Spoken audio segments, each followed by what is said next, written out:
Hello, everyone, and welcome back to Fantasy Friday. So, last time we were here, we read chapter number 19 of The Picture of Dorian Gray.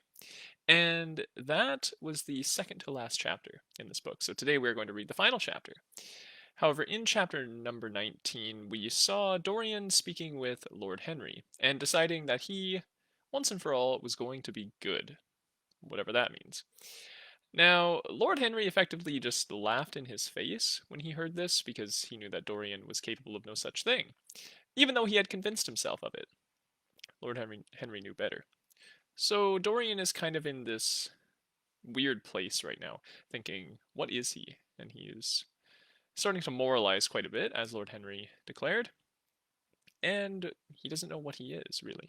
So let's see how things wrap up here as we begin chapter number 20. It was a lovely night, so warm that he threw his coat over his arm and did not even put his silk scarf round his throat. As he strolled home, smoking his cigarette, two young men in evening dress passed him. He heard one of them whisper to the other, "That's Dorian Gray." He remembered how pleased he used to be when he was pointed out, or stared at, or talked about. He was tired of hearing his own name now. Half the charm of the little village where he had been so often lately was that no one knew who he was.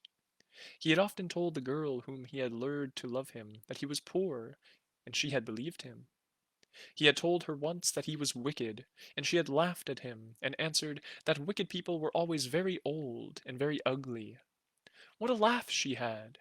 Just like a thrush singing. And how pretty she had been in her cotton dresses and her large hats.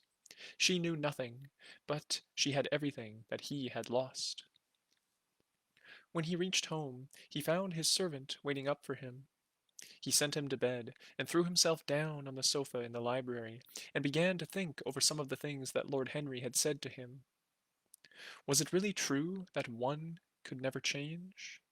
He felt a wild longing for the unstained purity of his boyhood, his rose-white boyhood, as Lord Henry had once called it. He knew that he had tarnished himself, filled his mind with corruption, and given horror to his fancy, that he had been an evil influence to others, and had experienced a terrible joy in being so, and that of the lives that had crossed his own, it had been the fairest and most full of promise that he had brought to shame. But was it all irretrievable? Was there no hope for him? Ah, in what a monstrous moment of pride and passion he had prayed that the portrait should bear the burden of his days, and he keep the unsullied splendor of eternal youth! All his failure had been due to that. Better for him that each sin of his life had brought its sure, swift penalty along with it. There was purification in punishment. Not "forgive us for our sins," but "smite us for our iniquities," should be the prayer of man to a most just God. The curiously carved mirror that Lord Henry had given to him, so many years ago now, was standing on the table, and the white-limbed cupids laughed round it as of old. He took it up, as he had done on that night of horror when he had first noted the change in the fatal picture, and with one wild, tear-dimmed eyes looked into its polished shield. Once, someone who had terribly loved him had written to him a mad letter, ending with these idolatrous words: "The world is changed because you are made of ivory and gold. The curves of your lips rewrite history." The phrases came back to his memory, and he repeated them over and over to himself. Then he loathed his own beauty, and flinging the mirror on the floor, crushed it into silver splinters beneath his heel. It was his beauty that had ruined him, his beauty and the youth that he had prayed for. But for those two things, his life might have been free from sin. His beauty had been to him but a mask, his youth but a mockery. What was youth at best? A green, an unripe time, a time of shallow moods and sickly thoughts. Why had he worn its livery? Youth had spoiled him. It was better not to think of the past. Nothing could alter that. It was of himself and of his own future that he had to think. James Vane was hidden in a nameless grave in Selby churchyard. Alan Campbell had shot himself one night in his laboratory, but had not revealed the secret that he had been forced to know. The excitement, such as it was, over Basil Hallward's disappearance would soon pass away. It was already waning. He was perfectly safe there. Nor, indeed, was it the death of Basil Hallward that weighed most upon his mind. It was the living death of his own soul that troubled him. Basil had painted the portrait that had marred his life. He could not forgive him that. It was the portrait that had done everything. Basil had said things to him that were unbearable, and that he had yet borne with patience. The murder had been simply the madness of the moment.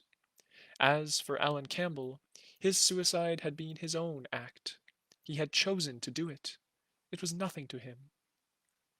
A new life! That was what he wanted. That was what he was waiting for. Surely he had begun it already. He had spared one innocent thing, at any rate. He would never again tempt innocence. He would be good. As he thought of Hetty Merton, he began to wonder if the portrait in the locked room had changed. Surely it was not still so horrible as it had been. Perhaps, if his life became pure, he would be able to expel every sign of evil passion from the face. Perhaps the signs of evil had already gone away. He would go look. He took the lamp from the table and crept upstairs. As he unbarred the door, a smile of joy flitted across his strangely young-looking face, and lingered for a moment about his lips. Yes, he would be good, and the hideous thing that he had hidden away would no longer be a terror to him. He felt as if the load had been lifted from him already. He went in quietly, locking the door behind him, as was his custom, and dragged the purple hanging from the portrait. A cry of pain and indignation broke from him. He could see no change, save that in the eyes there was the look of cunning, and in the mouth the curved wrinkle of the hypocrite. The thing was still loathsome, more loathsome, if possible, than before, and the scarlet dew that spotted the hand seemed brighter and more like blood newly spilled. Then he trembled. Had it been merely vanity that had made him do this one good deed? Or the desire for a new sensation, as Lord Henry had hinted, with his mocking laugh? Or that passion to act a part that sometimes makes us do things finer than we are ourselves? Or, perhaps, all of these? And why was the red stain larger than it had been? It seemed to have crept like a horrible disease over the wrinkled fingers. There was blood on the painted feet, as though the thing had dripped. Blood, even, on the hand that had not held the knife. Confess? Did it mean that he was to confess? To give himself up and be put to death? He laughed. He felt that the idea was monstrous. Besides, even if he did confess, who would believe him? There was no trace of the murdered man anywhere. Everything belonging to him had been destroyed. He himself had burned what had been below stairs. The world would simply say that he was mad. They would shut him up if he persisted in his story. Yet it was his duty to confess, to suffer public shame, and to make public atonement. There was a God who called upon men to tell their sins to earth as well as to heaven. Nothing that he could do would cleanse him till he had told his own sin. His sin? He shrugged his shoulders. The death of Basil Hallward seemed very little to him. He was thinking of Hetty Merton. For it was an unjust mirror, this mirror of his soul that he was looking at. Vanity? Curiosity? Hypocrisy? Had there been nothing more in his renunciation than that? There had been something more. At least, he thought so. But who could tell? No, there had been nothing more. Through vanity he had spared her. In hypocrisy he had worn the mask of goodness. For curiosity's sake he had tried the denial of self. He recognized that now.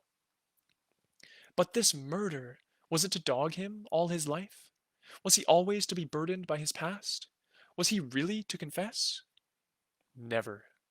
There was only one bit of evidence left against him, the picture itself. That was evidence.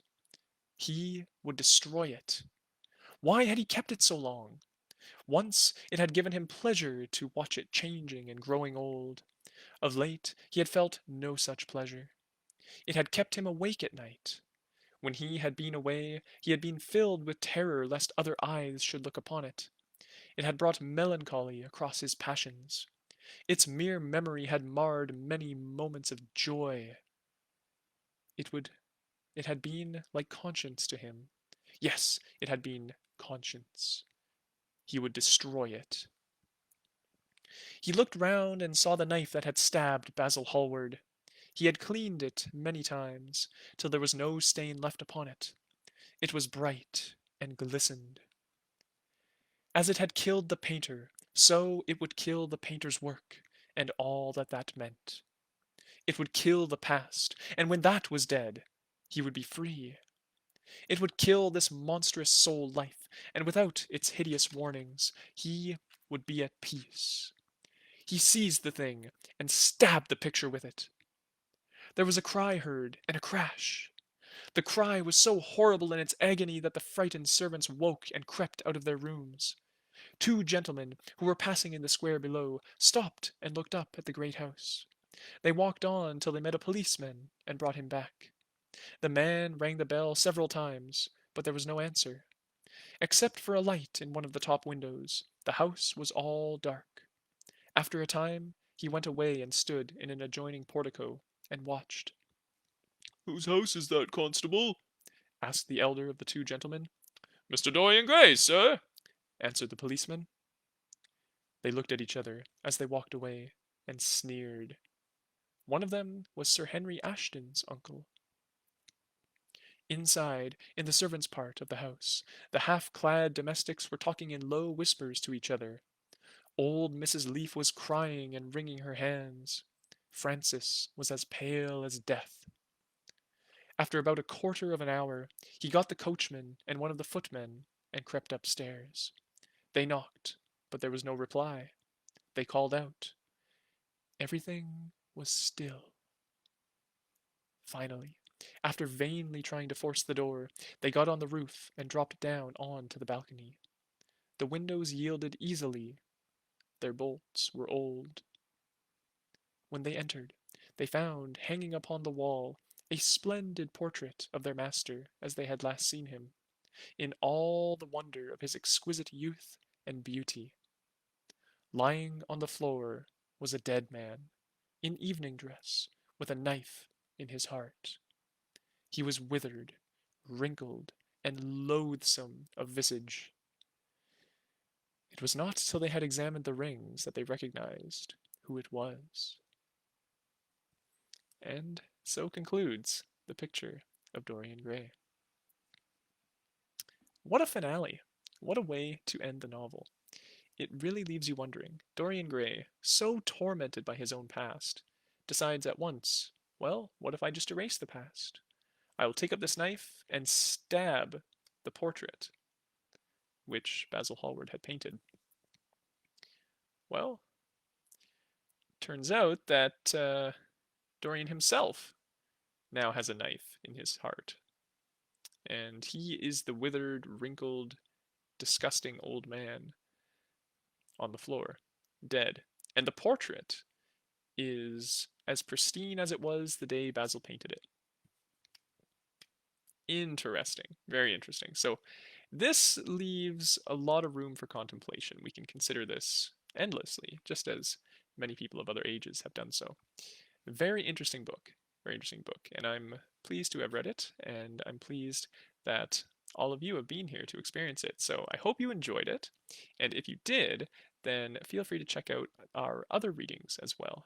I myself have read other books on the channel here, and many of our other tutors have done so as well. So check those out and keep up the reading. But I hope you enjoy the rest of your day and the rest of your days, and I will see you again another time. Bye now.